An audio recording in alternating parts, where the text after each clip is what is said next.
Hello everyone, मैं भूपेंद्र।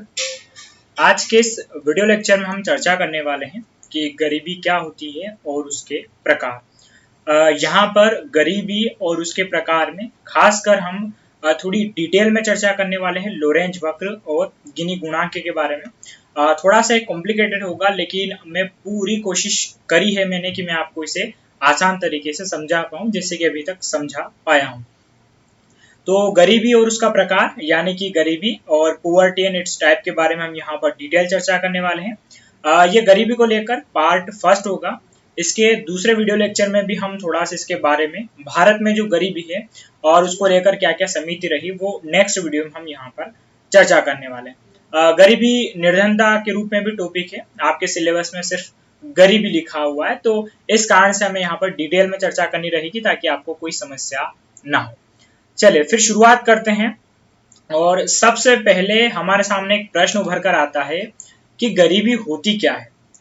हम किस व्यक्ति को गरीब कह सकते हैं, या गरीबी की एक अच्छी सी डेफिनेशन निकाली जाए तो वो क्या हो सकती है।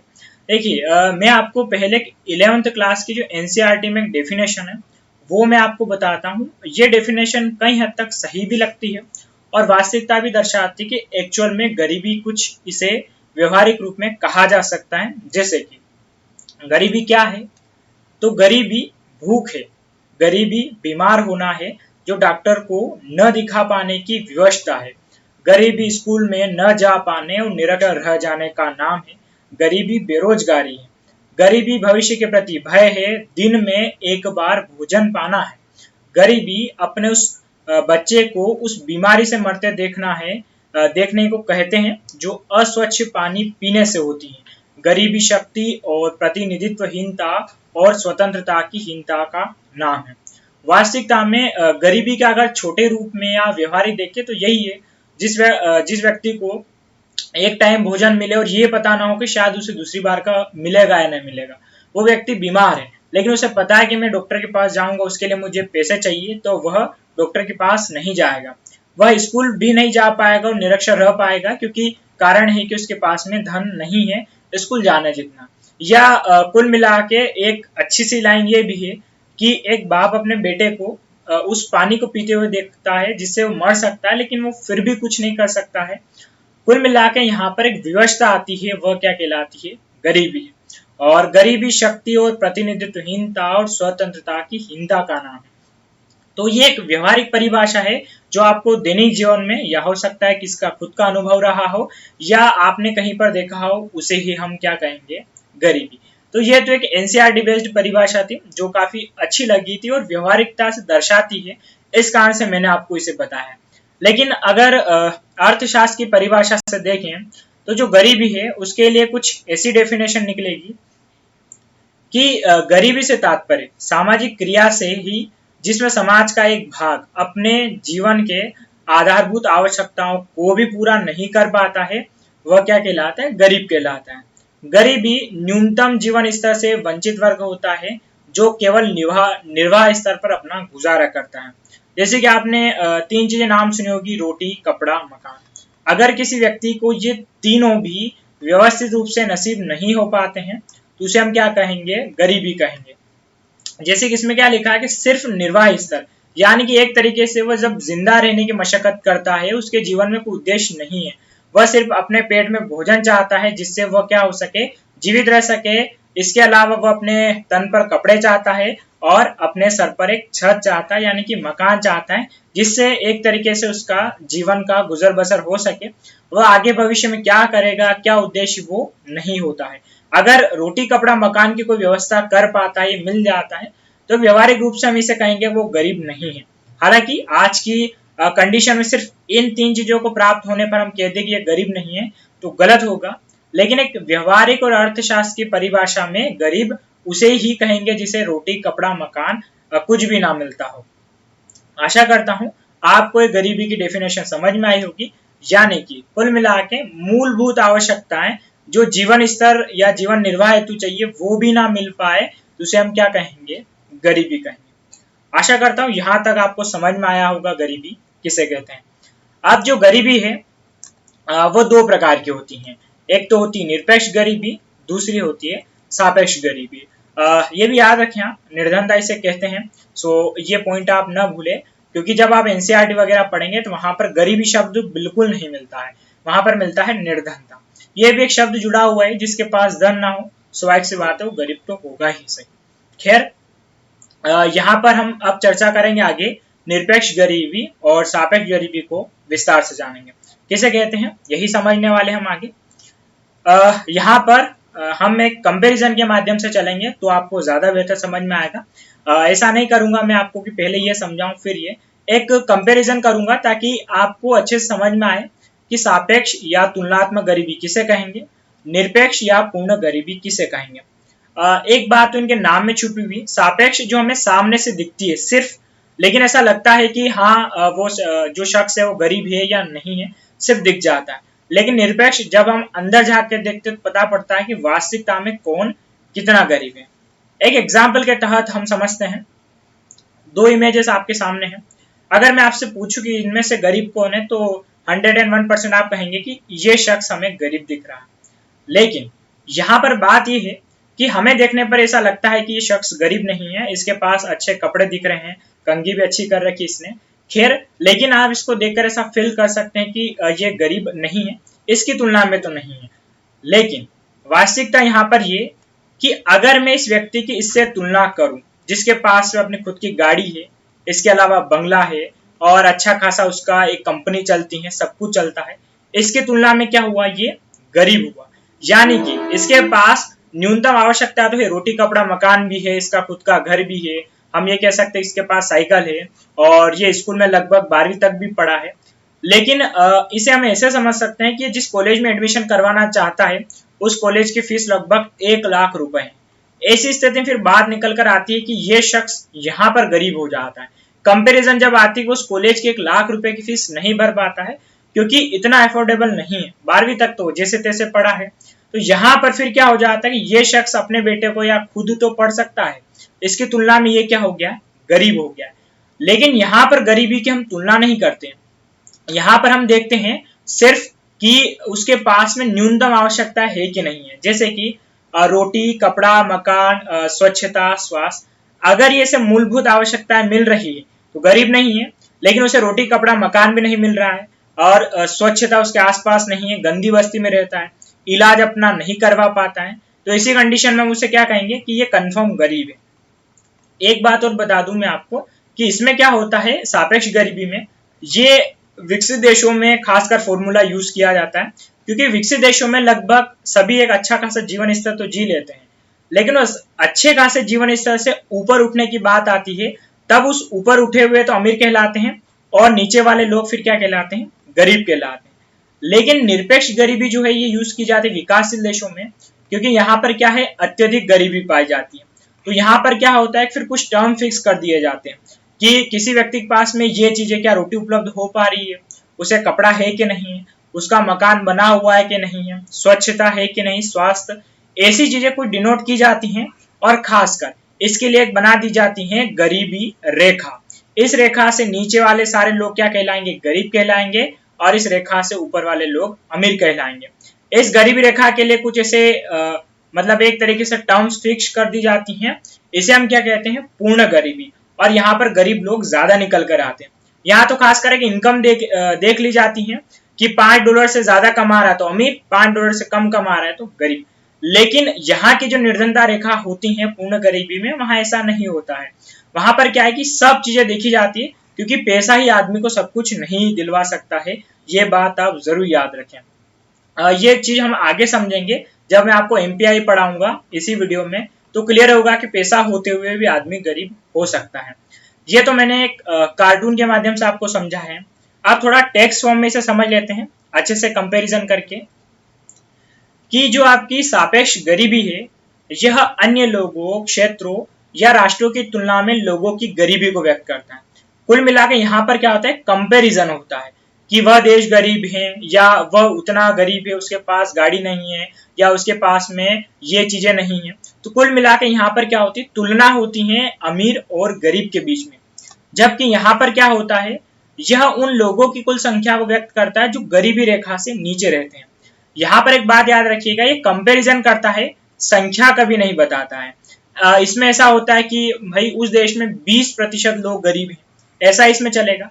लेकिन यहाँ पर क्या नंबरिंग चलेगी कि उस देश में इतने करोड़ लोग गरीब हैं वगैरह वगैरह। तो यहाँ पर जो निरपेक्ष गरीबी होती है वो वास्तविकता होती, जो नंबर्स ऑफ काउंट करती, ताकि सरकार को फायदा मिलता है कौन गरीब उस तक योजना चली जाती है। यहाँ पर कोई नंबर काउंट नहीं होते, ये बात आप याद रखिए।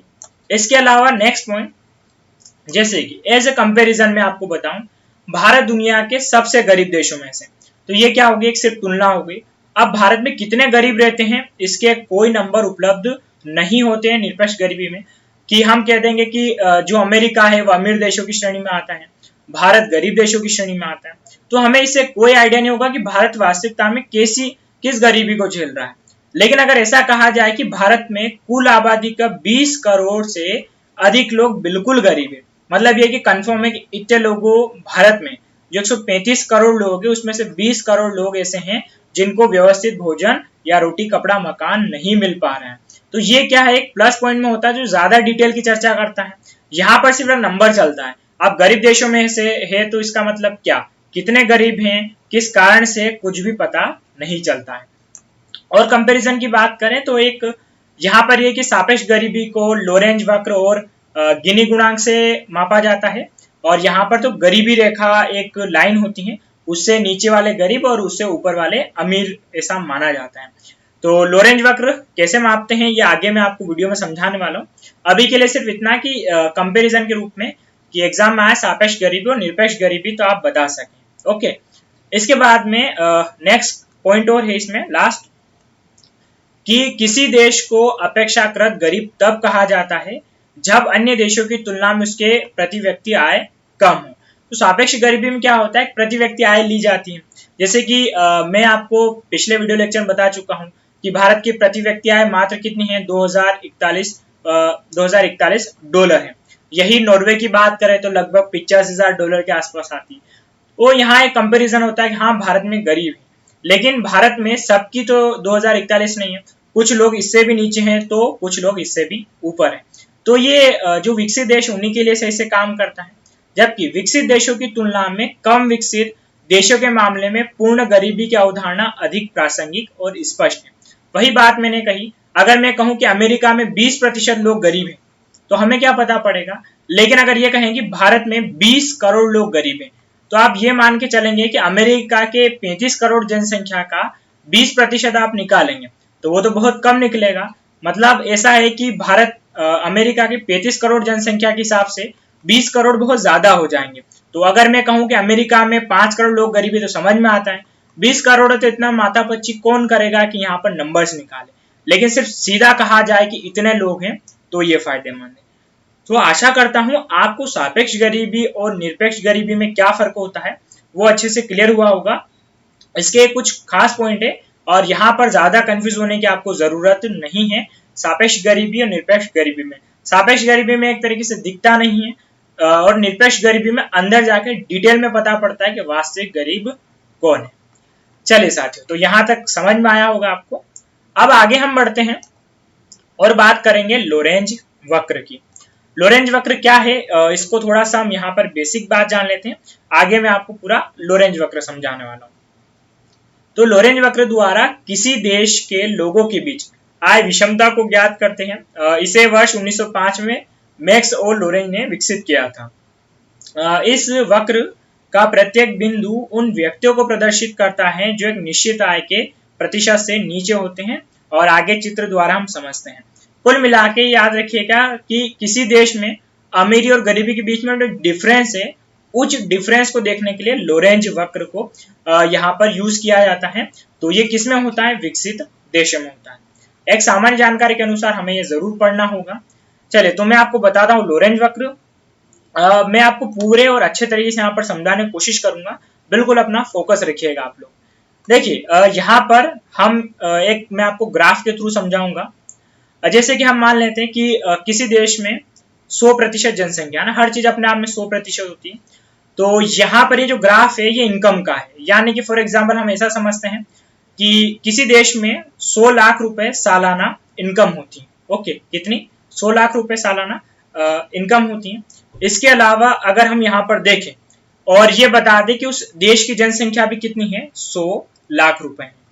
मतलब कुल मिला के किसी देश की जनसंख्या 100 लाख है, यहाँ पर दिख रहा होगा आपको, ओके, 100 लाख जनसंख्या है और उस देश की साल भर की आय भी 100 लाख है। अगर लोरेंज वक्र बिल्कुल सही जाए, ओके, इस चीज को समझिएगा आप कि अगर लोरेंज वक्र बिल्कुल समानता को प्रदर्शित करे तो इसमें क्या होगा, इस ग्राफ को आप समझिएगा, यानी कि यहाँ पर ये जो इधर याद रखिएगा, ओके, आप अगर हम ऊपर की तरफ बढ़ेंगे तो ये इनकम को शो करेगा और अगर हम इधर की तरफ बढ़ेंगे तो पॉपुलेशन को शो करेगा।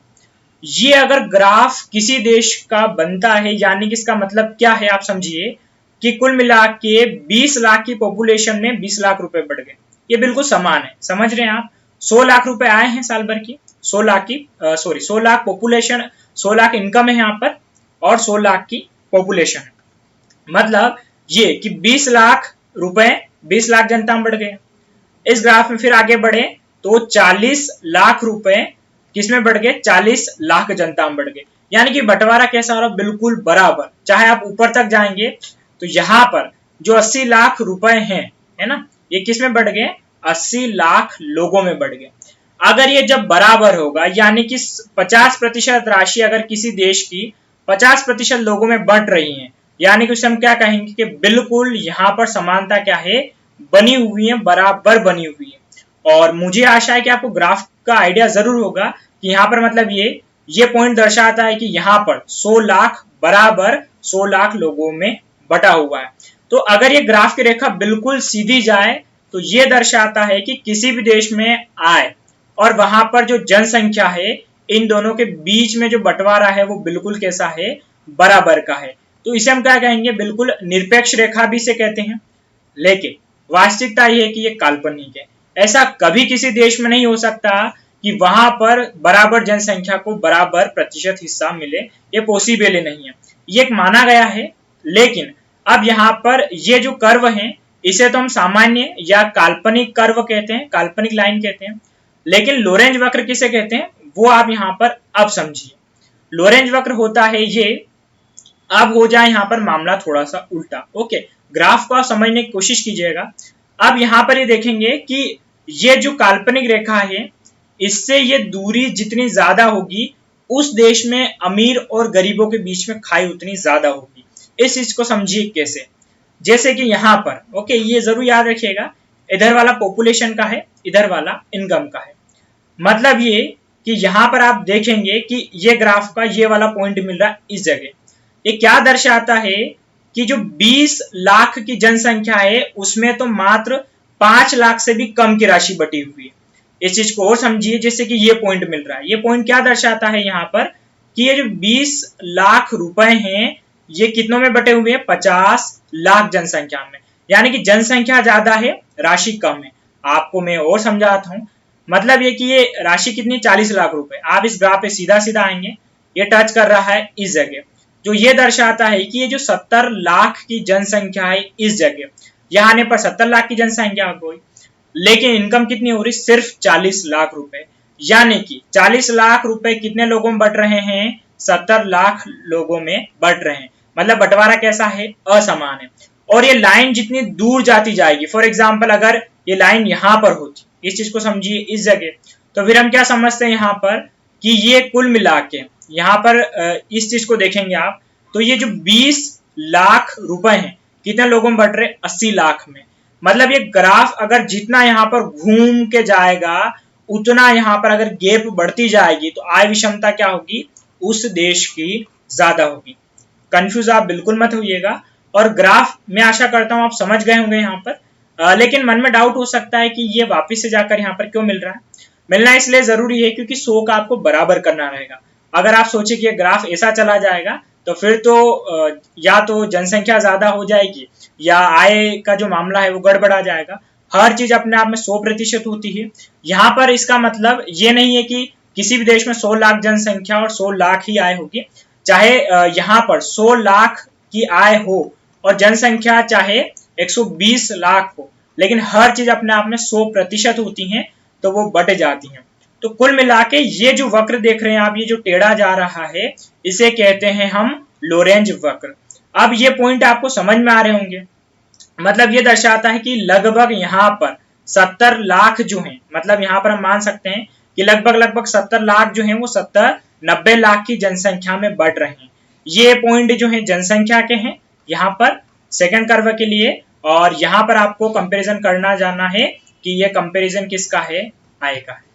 ज्यादा कंफ्यूज होने की कोई जरूरत नहीं, और आशा करता हूं कि ये चीज आप समझ गए होंगे कि कर्व जितना दूर होगा आय विषमता उतनी ज्यादा होगी। अब आगे हम बढ़ते हैं और नेक्स्ट में हम यहाँ पर थोड़ी सी इसके बारे में और जानकारी देख लेते हैं कि पूर्ण क्षमता रेखा जो 45 डिग्री पर जा रही थी यहाँ पर, ये वाली लाइन, इसे निरपेक्ष क्षमता रेखा भी कहते हैं। तो पूर्ण क्षमता रेखा को ही निरपेक्ष क्षमता रेखा कहा जाता है, क्योंकि सभी को समान आय प्राप्त होती है। ये काल्पनिक रेखा है, मतलब इस लाइन क्या दर्शा रही है कि सभी को बराबर आय प्राप्त हो रही है, क्योंकि वास्तविक जगत में ऐसा कहीं नहीं होता है, क्योंकि लॉरेंज वक्र आय विषमता को प्रदर्शित करता है। ये वाली जो लाइन है यही क्या दर्शाती है, विषमता को दर्शाती है। अतः लॉरेंज वक्र निरपेक्ष क्षमता रेखा से जितनी दूर होगा अधिक आय में विषमता होगी, और इसके विपरीत ये जितना पास होगा उतनी ही कम क्या होगी, विषमता होगी। यहां तक चीजें क्लियर हो गई होगी, यानी कि ये जो ग्राफ है या ये लाइन जितनी दूर होगी विषमता उतनी ज्यादा होगी, क्योंकि गैप दर्शा रहा है, और ये लाइन जितनी पास होगी मतलब उससे पता पड़ेगा कि उस देश में आय और जो जनसंख्या है उसके बीच में गैप कम है। तो ये होता है आपका लॉरेंज वक्र, और लॉरेंज वक्र ये जो टेढ़ी लाइन जा रही है इसे ही कहा जाता है। आशा करता हूं यहां तक आपको चीजें समझ में आ गई होगी, लॉरेंज वक्र किसे कहते हैं। तो क्लियर है चीजें यहाँ पर, बस ग्राफ का ध्यान रखें आप, और ये जरूर याद रखें कि इस जगह कुल आय है और इस जगह कुल आय प्राप्त करना यानी कि जनसंख्या है। एक बार आप खुद इसे बना के देखें तो आप खुद इसे समझ जाएंगे, और थोड़ी सी ग्राफ की एक बेसिक समझ आप रखिएगा। अब हमारे सामने आता है गिनी गुणांक किसे कहते हैं। तो गिनी गुणांक बिल्कुल कनेक्ट करता है लॉरेंज वक्र को। अगर आपको लॉरेंज वक्र समझ में आएगा तो गिनी गुणांक भी समझ में आ जाएगा। एक तरीके से लॉरेंज वक्र का गणितीय रूप क्या है आपका, गिनी गुणांक। कैसे, इसको समझिए। इसका फॉर्मूला क्या होता है, जैसे कि देखिए ये वाली जो लाइन जा रही है आप समझ गए होंगे, इसे क्या कहते हैं, निरपेक्ष क्षमता रेखा, और ये जितनी दूर जा रही है इसे कहते हैं लॉरेंज वक्र। तो इसके बीच वाली लाइन क्या दर्शाती है, विषमता को दर्शाती है।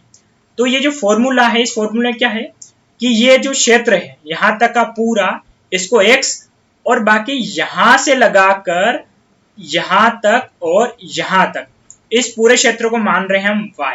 तो ये फॉर्मूला कहलाता है x/x + y। ओके, मतलब y जो है वो सॉरी यहां तक ही है। ओके, y कितना है, यहां तक है, और ये वाला क्षेत्र क्या है, x है आपका। मतलब ये कि गिनी गुणांक का फॉर्मूला अगर होगा तो वो क्या होगा, x/x + y, यानी कि ये वाला क्षेत्र अपान यहां से लगाकर यहां तक पूरा वाला क्षेत्र, ये फॉर्मूला है गिनी गुणांक। अब इस फॉर्मूले का सेंस क्या है वो आप समझिए, वो मैं आपको बताता हूं आगे। देखिए पहले ये हम पढ़ लेते हैं, उसके बाद फिर मैं आपको अच्छे समझाता हूं कि गिनी गुणांक को यूज क्यों किया जाता है। यहाँ पर ज्यादा कॉम्प्लिकेटेड मत होइएगा, ये आपको मैं इसलिए पढ़ा रहा हूं क्योंकि आपके सिलेबस में सिर्फ वहां पर गरीबी लिखा है, इसलिए हमें ऐसे अच्छे से डिटेल में पढ़ना रहेगा। तो यहाँ पर गिनी गुणांक क्या है, तो यह लॉरेंज वक्र और निरपेक्ष क्षमता रेखा के बीच का क्षेत्रफल और निरपेक्ष क्षमता रेखा के नीचे पूरे क्षेत्रफल के अनुपात को प्रदर्शित करता है, जो अभी मैंने आपको बताया डायग्राम में x/x + y, ये यहाँ पर लिखा हुआ है, जिसका मान 0 से 1 के बीच में होगा। यदि विषमता अधिक है तो इसका मान 1 होगा। इस बात को याद रखें, मैं आगे आपको समझाने वाला हूं। अगर यहाँ पर विषमता अधिक है तो इसका मान क्या होगा, 1 होगा, और अगर विषमता न्यूनतम है तो इसका मान 0 होगा। और गिनी गुणांक दिया था इटालियन एक शख्स थे, कोरेडो गिनी ने। अब देखिए इस फॉर्मूले हम थोड़ा सा मान रख के देखते हैं। मान लेते हैं कि इसका मान कुछ होगा। फॉर एग्जाम्पल के लिए यहाँ पर देखिए उसमें एक चीज लिखी गई थी कि अगर 1 हुआ है ना, मतलब ये जो फॉर्मूला है x/x + y, अगर इसका मान 1 हुआ तो विषमता क्या है, अधिक होगी, और अगर इसका मान x/x + y का मान 0 हुआ यानी कि विषमता न्यूनतम होगी। ये आपको बात आ गई समझ में। आप थोड़ी सी हम मैथ्स कैलकुलेट कर लेंगे, और ज्यादा तो मैथ्स आपको करना नहीं, थोड़ा सा यहाँ पर आप इस चीज को समझिए। कैसे, अगर यहाँ पर हम मान लें कि ये जो लाइन है, ओके, ये जो कर्व है ये इतना ज्यादा अधिक है कि हम ये मान के चलते ये कहां तक फैला हुआ है, यहां तक फैला हुआ है। ओके, इस चीज को समझिए, यानी कि विषमता कितनी है, बहुत ज्यादा है। चीज आ रही है आपको समझ में कि हम ये मान के चलते कि कर्व बिल्कुल यहां तक फैला हुआ है, इसका मतलब ये कि विषमता बहुत अधिक है।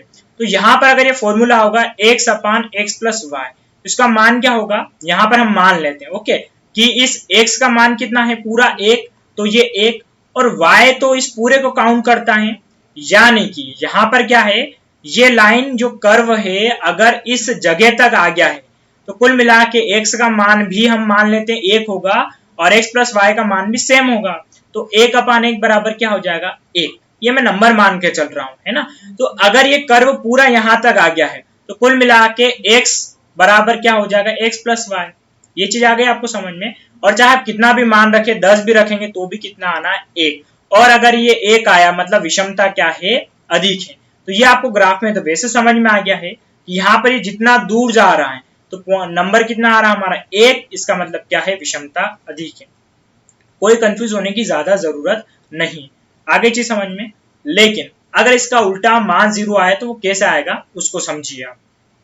0 कुछ ऐसे आएगा, थोड़ा सा हम क्लीन कर देते हैं। हाँ, अगर हम ये मान के चलते हैं कि ये कर्व है ही नहीं, ओके, हम ये मान के चलते हैं यहाँ पर कि ये जो विषमता है ये बिल्कुल नहीं है, और ये वाली जो लाइन है बिल्कुल इसी के ऊपर जा रही है। मतलब ये लाइन किसके ऊपर जा रही है, निरपेक्ष क्षमता की रेखा के ऊपर।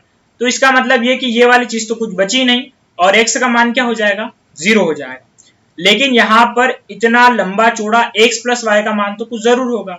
तो चाहे x प्लस वाई का मान कितना भी हो, फॉर एग्जाम्पल मैं कह दूं 10 हो, तो इतनी तो मैथ आपको आती है कि अगर 0 के बटे में कोई भी नंबर हो तो उसका मान कितना आता है, 0 ही तो आता है।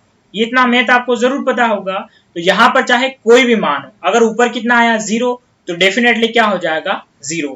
यानी कि विषमता कैसी होगी, न्यूनतम होगी। मुझे आपको थोड़ा सा गणितीय प्रोटोकॉल बताना पड़ा है, लेकिन मैं आशा करता हूं कि मैं आपको बेहतर तरीके से समझा पाया हूँ कि जो गिनी गुणांक है किस प्रकार से काम करता है। तो थोड़ा सा इस बात का ध्यान रखें कि x सिर्फ यहां तक ही होगा और मान आप कुछ भी लेकर चल सकते हैं, ओके।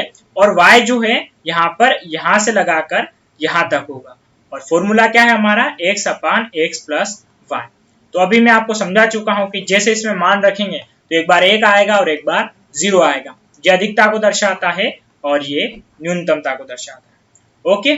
चलिए भाई, तो यहां तक मैंने आपको समझा दिया लोरेंज वक्र और गिनी गुणांक। अब थोड़ा सा और आगे हम चल लेते हैं। ये तो हम ने गरीबी पढ़ी उसके प्रकार में, तो यहां तक चीजें हुई होगी आपको क्लियर।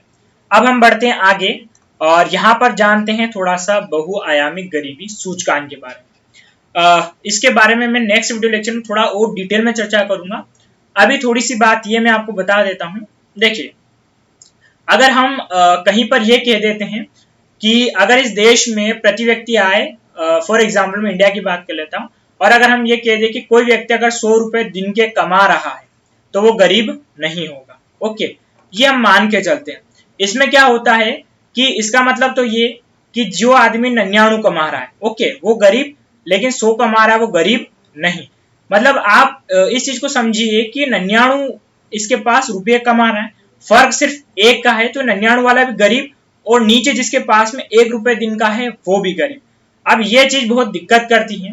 तो यहाँ पर क्या है, फिर लाया गया बहुआयामिक गरीबी सूचकांक। बहुआयामिक गरीबी सूचकांक से मतलब ये कि गरीबी को सिर्फ और सिर्फ आप धन के आधार पर नहीं माप सकते। यहाँ पर आपको साफ दिख रहा है कि हमने 100 रुपए एक लाइन बना दी, 100 कमाने वाला गरीब नहीं तो 99 वाला गरीब कैसे, फर्क तो सिर्फ 1 रुपए का है। और फिर इसका मतलब ये भी गरीब और ये भी गरीब, डिफरेंस इनके बीच में बहुत ज्यादा है। तो कुल मिला के सिर्फ धन है वही गरीबी को नहीं दर्शा सकता है। गरीबी के लिए हमारे एक अर्थशास्त्री थे अमर्त्य सेन, वो लेके आए थे ये वाला concept, multi dimensional poverty index. ये जो एमपीआई है वो लेके आए थे, और इंटरनेशनल लेवल पर बहुत बड़े तरीके से काम करता है बहुआयामी गरीबी सूचकांक। इनके लिए लेकर आए थे head count ratio. Head count ratio का मतलब क्या है, इस चीज को आप समझिए। मतलब ये कि यहां पर क्या करना है, हेड काउंट रेशो मतलब एमपीआई ये कि जिस व्यक्ति को जो आवश्यकता उसे वो देके गरीबी से बाहर निकालो। यानी कि अगर इस 99 रुपए वाले व्यक्ति को मैं 1 रुपए दे दूं तो इसको क्या कर सकता हूं, गरीबी से बाहर निकाल सकता हूं। यही आइडिया दिया था अमर्त्य सेन ने कि जिस व्यक्ति को जो आवश्यकता है उसे वो पकड़ा और गरीबी से बाहर निकाल। हो सकता है किसी के पास घर नहीं है तो उसका घर बनवाओ, उसे गरीबी से बाहर निकालो, या हो सकता है किसके पास स्वास्थ्य सुविधा नहीं है उसको स्वास्थ्य सुविधा उपलब्ध करवाओ और गरीबी से बाहर निकालो। यानी कि हेड काउंट रेशियो, यानी कि एक एक को पकड़ पकड़ के उन्हें क्या करो आप गरीबी से बाहर निकालो। ये चीज दर्शाती है बहुआयामी गरीबी सूचकांक के अंतर्गत। तो यहाँ पर ये पूरा कॉन्सेप्ट लेके कौन आए थे, हमारे भारतीय अर्थशास्त्री अमर्त्य सेन। और वास्तविकता भी है, आदमी गरीबी कोई एक लेवल पर नहीं होती है, क्योंकि एक निश्चित आय से नीचे तो गरीब होता है व्यक्ति, लेकिन इसके अलावा ये भी बात निकल कर आती है कि सबकी अपनी अपनी आवश्यकता होती है। कहीं पर कोई गरीब सिर्फ कपड़े देखकर आप किसी को आइडिया नहीं लगा सकते वो गरीब है ना। तो यहाँ पर गरीबी होने से मतलब आज की हम कहें कंडीशन में तो सिर्फ रोटी कपड़ा मकान नहीं बचा है, और भी बहुत सारी आवश्यकताएं हो गई है। तो इसी को लेकर आया था एमपीआई। अब एमपीआई क्या है इसके बारे में हम थोड़ा सा यहाँ पर समझ लेते हैं। तो एमपीआई से मतलब रहेगा यहाँ पर ये लेकर कौन आया था वो आप समझ लीजिए। एमपीआई बहुआयामी गरीबी को मापता है। इसके तहत ऐसे लोग आते हैं जो कई प्रकार के अभावों का सामना कर रहे हैं। उदाहरण के लिए जो लोग अल्पपोषित हैं, जिनके पास सुरक्षित पेयजल, पर्याप्त स्वच्छता, स्वच्छ ईंधन नहीं है। मतलब बहुत सारी चीजों के रूप में लोग गरीब हो सकते हैं, सिर्फ धन ना होना या रोटी कपड़ा मकान होना ही गरीबी नहीं कहलाता है। इसके अलावा ये जो था पूरा वैश्विक बहुआयामी गरीबी सूचकांक यानी कि मल्टी डायमेंशनल पॉवर्टी इंडेक्स के नए संस्करण की शुरुआत 2005-6 में हुई थी। मतलब नया संस्करण आया था, ये संस्करण तो काफी पहले आ गया था, लगभग 90 के दशक में। लेकिन एमपीआई के अनुसार 2005-6 से 2015-16 के तहत भारत में गरीबी 55% से घटकर 28% रह गए, और ऐसा कहा जाता है कि इस दौरान 27 करोड़ लोग भारत में गरीबी से बाहर निकले। ये एमपीआई का एक अपना इंडेक्स होता है। ये इंडेक्स अभी ये रैंक जारी नहीं करता है, ये सिर्फ इतना बताता है कि किस देश में गरीब कितने हैं और इसके अलावा कितने लोग गरीबी से बाहर निकले हैं। इसका कोई हर साल इंडेक्स नहीं आता है कि भारत की रैंक 110 है या 120, ऐसा कुछ नहीं है। इसके अलावा ये जो पूरा गरीबी जो मापी जाती है एमपीआई के तहत, इसमें 3 आयाम शामिल है। 3 आयाम कौन कौन से? स्वास्थ्य, शिक्षा और रहन सहन का स्तर। मतलब इन तीनों को लिया जाता है और इसमें जिसकी जो स्थिति रहेगी उस आधार पर गरीबी को मापा जाता है। स्वास्थ्य में 2 पॉइंट है, पोषण और बाल मृत्यु दर। शिक्षा में स्कूल शिक्षा के वर्ष और स्कूल में उपस्थिति। और रहन सहन के स्तर में बहुत सारी चीजें कि उस व्यक्ति के पास खाना पकाने के लिए मतलब जो संसाधन है, जैसे कि आटा या दाल है कि नहीं है, उसके पास पकाने के लिए ईंधन है कि नहीं, मतलब गैस की टंकी है, चूल्हा है। इसके अलावा वह गंदी बस्ती में तो नहीं रहता है, पेयजल की सुविधा है कि नहीं, विद्युत की सुविधा, आवास, संपत्ति कितनी है, ये सारी चीजें देखी जाती हैं। इसके अलावा शिक्षा में ये कि वह स्कूल शिक्षा में वर्ष, यानी कि वह स्कूल जब गया तो कम से कम कितने वर्ष तक वह स्कूल में पढ़ा, क्योंकि बहुत सारे स्कूल में जाते हैं लेकिन कुछ समय बाद छोड़ देते हैं। इसके अलावा स्कूल में उपस्थिति, यानी कि वही प्रेजेंट एब्सेंट वाला कि साल भर में स्कूल में उपस्थिति क्या दर्ज रही। मतलब इसका मतलब ये नहीं है कि किसी ने 10वीं पास कर ली, इसका मतलब वो एक तरीके से यहाँ पर साक्षर हो गया है, ऐसा कुछ भी नहीं है। इसमें यह भी देखा जाएगा कि वो स्कूल में नामांकन स्थिति क्या रही। इसके अलावा पोषण भी देखा जाएगा स्वास्थ्य के अंतर्गत कि कोई कुपोषित तो नहीं है, और वहां पर क्षेत्र विशेष में बाल मृत्यु दर क्या है। इनको लेना क्यों जरूरी है? आप सोचोगे कि गरीबी यानी कि आदमी के पास पैसा हो तो वो सब कुछ कर सकता है, लेकिन ऐसा बिल्कुल नहीं है, क्योंकि जब हम गरीबी के कारण पढ़ेंगे तो वहां पर पैसा मस्ट इंक्लूड नहीं होता है, वहां पर ये सारी चीजें निकलकर सामने आपके आएगी। तो आज के वीडियो लेक्चर में हमने चर्चा करी जो गरीबी, उसके प्रकार, लोरेंज गिनी गुणांक और एमपीआई की। आशा करता हूं कि इस वीडियो लेक्चर थोड़ा सा मेरे हिसाब से कॉम्प्लिकेट रहा होगा, लेकिन मैं आपको यहाँ पर समझाने में सफल रहा हूँगा। आप अपने नोट्स प्रिपेयर करते जाइएगा, डाउट्स वो पूछ सकते हैं। तो साथियों, आज का वीडियो लेक्चर हमारा यही समाप्त होता है। आप सभी का धन्यवाद।